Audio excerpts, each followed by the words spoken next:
Hello. So the other day I shared a little graphic from the Gottman Institute about gridlock. Gridlock is when couples get into these arguments and they just feel stuck, like they can't reach any sort of understanding one another.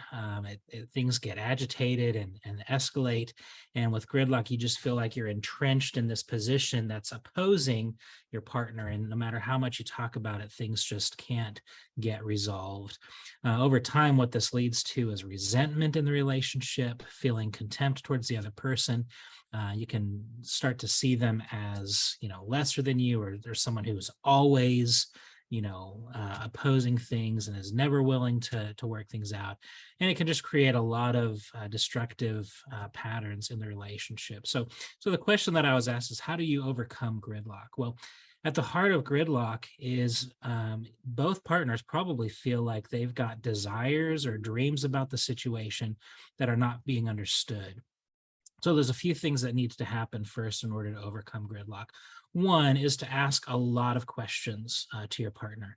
Asking questions sometimes can lead to defensiveness because their perspective on the situation might bring about some disagreements. And so after you're asking questions, it's really important to suspend judgment. We want to wait to evaluate or judge what somebody is saying. It's really just about gaining their perspective and understanding, really digging into what's underneath that view that means so much to them.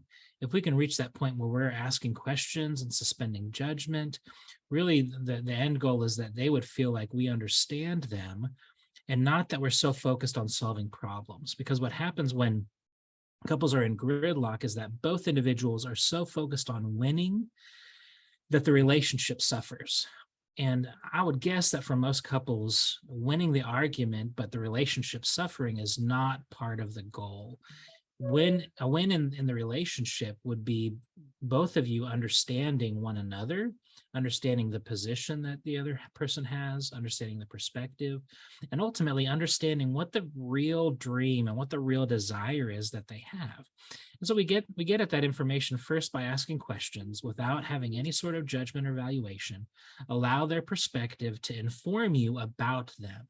Until we understand, we can't give advice or problem solve or troubleshoot what to do next. And so that's how we overcome gridlock, is by really trying to get at the heart of what the other person is thinking, feeling, what their desires are. So that's a good place to start. If you need help with this, feel free to reach out. I can give you some tips and strategies on how to engage in this kind of conversation where you're really able to get at that type of information from your partner. Really sit down with them and say, it's important to me to understand where you're coming from. And so I just want to ask some questions about this thing that we keep getting stuck on. And I really want to learn your perspective without getting defensive and without judging where you're coming from. So that's a good place to start. Let me know if you have any questions. Thanks so much.